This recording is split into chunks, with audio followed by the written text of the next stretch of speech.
রেসিপিটি কাতলা মাছের। দুধ মরিচ কাতলা। একঘেয়ে কাতলা মাছের রেসিপি খেতে খেতে রান্না করতে করতেও মুখে অরুচি আর ভালো লাগছে না। তাই এই রেসিপিটি একটু নতুন ধরনের, আপনাদের আশা করি ভালো লাগবে, কম মশলায় তৈরি। নমস্কার বন্ধুরা, মাই সিম্পল লাইফস্টাইল ব্লগে স্বাগত জানাই। আশা করি ভালো আছেন, সুস্থ আছেন। গরম গরম ভাতের সাথে এই রেসিপিটি অতুলনীয়, যদি একবার আমার রেসিপির মতো রান্না করেন। পুরো রেসিপিটি দেখে নিন তাহলে, স্কিপ না করে। আমি এখানে 6 টুকরো বড় বড় সাইজের কাতলা মাছ নিয়ে নিয়েছি। এবার দিয়ে দেবো 2 টেবিল চামচ হলুদ গুঁড়ো। হলুদ আর নুন দিয়ে প্রথমে 1 ঘন্টা মাছটিকে ম্যারিনেট করে রেখে দেবো, যাতে মাছ থেকে জলটা বেরিয়ে যায়। তার ফলে কিন্তু ভাজার সময় মাছগুলো ভাঙবে না। রুম টেম্পারেচারেই রেখে দেবো। এবার 1 ঘন্টা পর মাছের মধ্যে মাখিয়ে নেব 3 টেবিল চামচ সর্ষের তেল। তাহলে কি হবে, মাছগুলো ভাজা ভালো হবে, মাছগুলো ভেঙেও যাবে না, আর ঝোলে মাছগুলো আস্ত থাকবে। এবার দিয়ে দেবো 1 কাপ মতো টক দই, আর পোস্তর সাথে আমি 1 টেবিল চামচ মরিচ মিশিয়ে রেখেছিলাম, সেটাই দিয়ে দিলাম। দিয়ে দেবো 15 কোয়া রসুন আর 15টা কাঁচা লঙ্কা, পরিমাণ মতো আদা দিয়ে ভালোভাবে বেটে নেব। 1 চামচ কিন্তু পোস্তর সাথে মিশিয়ে রেখেছিলাম মরিচটা। এবার কড়াই দিয়ে দেবো 4 টেবিল চামচ সর্ষের তেল।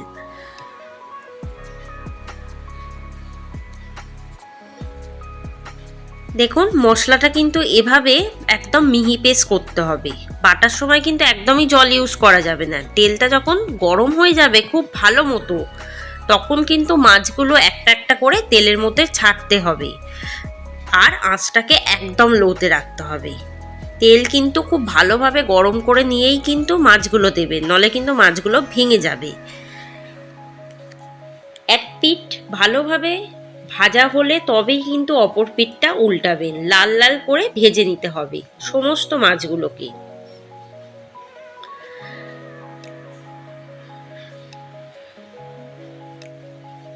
পাত্রে 1 কাপ দুধ নিয়ে নিয়েছি।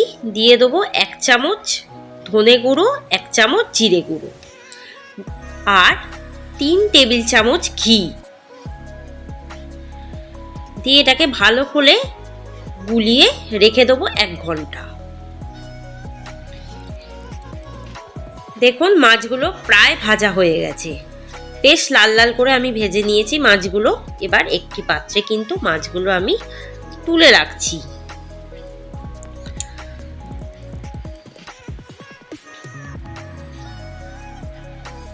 বাকি মাছগুলো ঠিক এভাবেই ভেজে নিতে হবে, ওই তেলেই।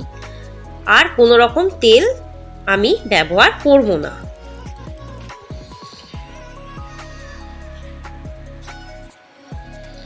বাকি মাছগুলো ওভাবে ভেজে ভেজে তুলে রাখতে হবে। ওই তেলে দিয়ে দেবো আমি একটা আলু, যেটাকে আমি লম্বা লম্বা করে কেটে নিয়েছি। আলুটাকে খুব ভালোভাবে ভেজে নেব তেলে।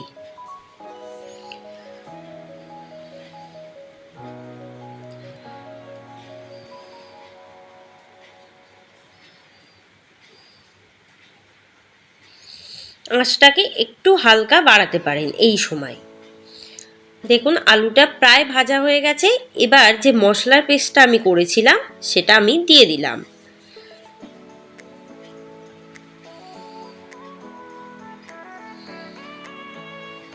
দিয়ে ভালোভাবে কিন্তু কষিয়ে নেব।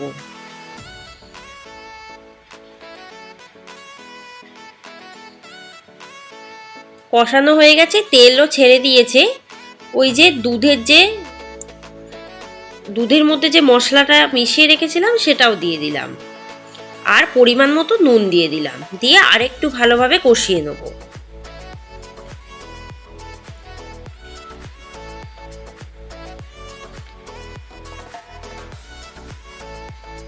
একটু স্বাদের জন্য আমি একটু চিনি দিয়ে দিলাম,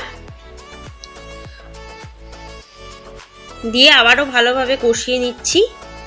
দেখুন মশলাটা কিন্তু গায়ে গায়ে লেগে যাচ্ছে, তার মানে কিন্তু আমার কষানো হয়ে গেছে প্রায়।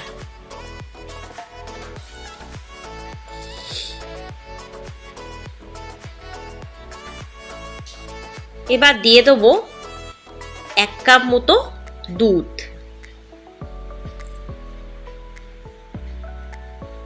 পুরো গ্রেভিটা কিন্তু দুধের হবে, তাই আমি 1 কাপ মতো দুধ দিয়ে দিলাম, মানে 250 গ্রাম দুধ দিয়ে দিলাম।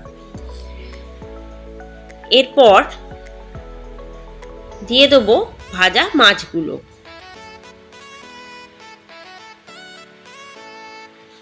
মাছগুলো এবার হালকা হালকা করে মিশিয়ে দেবো। যেহেতু মশলার মধ্যে দই আছে, দই থেকে কিন্তু জল ছাড়বে, তাই এর থেকে বেশি আর দুধও ইউজ করবো না, জল তো দেওয়ার দরকারই নেই। আর ওপর থেকে দিয়ে দেবো 1 টেবিল চামচ গরম মশলার গুঁড়ো। এই সময় আঁচটাকে একদম কম রাখবেন। আর দিয়ে দেবো 2 টেবিল চামচ সর্ষের তেল।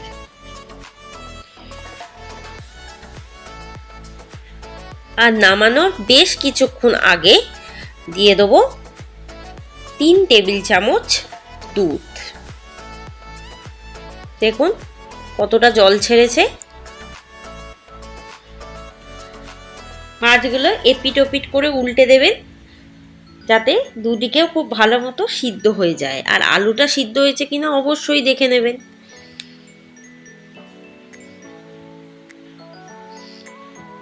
দেখুন কতটা দই থেকে জল ছেড়েছে, বলেই ছিলাম। নুন আর চিনিটা অবশ্যই নিজেদের স্বাদ অনুসারে চেক করে নেবেন। নুন যদি কম হয় প্রয়োজনে দিতে পারেন। দেখুন মাছগুলো প্রায় সিদ্ধ হয়ে গেছে। এবার জাস্ট নামিয়ে সার্ভ করলেই কিন্তু রেডি হয়ে যাবে। একটু দেখুন ঘন ঘন হবে ঝোলটা, খুব বেশি পাতলা ঝোল হবে না। আশা করি এই রেসিপিটি আপনাদের ভালো লাগবে গরম গরম ভাতের সাথে। যদি ভালো লাগে এই রেসিপিটি অবশ্যই করে দেখবেন বাড়িতে, আর কমেন্টে জানাবেন। নতুন বন্ধু হতে চাইলে চ্যানেলটিকে সাবস্ক্রাইব করবেন আর বেল আইকনে ক্লিক করে রাখবেন, যাতে নতুন নতুন রেসিপি আপডেট সবার আগে আপনাদের কাছে পৌঁছে যায়। ভালো থাকবেন, সুস্থ থাকবেন, সাবধানে থাকবেন। আমার প্রতিটি রেসিপি দেখতে থাকবেন, চ্যানেলটিকে আপনাদের হাত ধরে এগিয়ে নিয়ে যাবেন। ধন্যবাদ।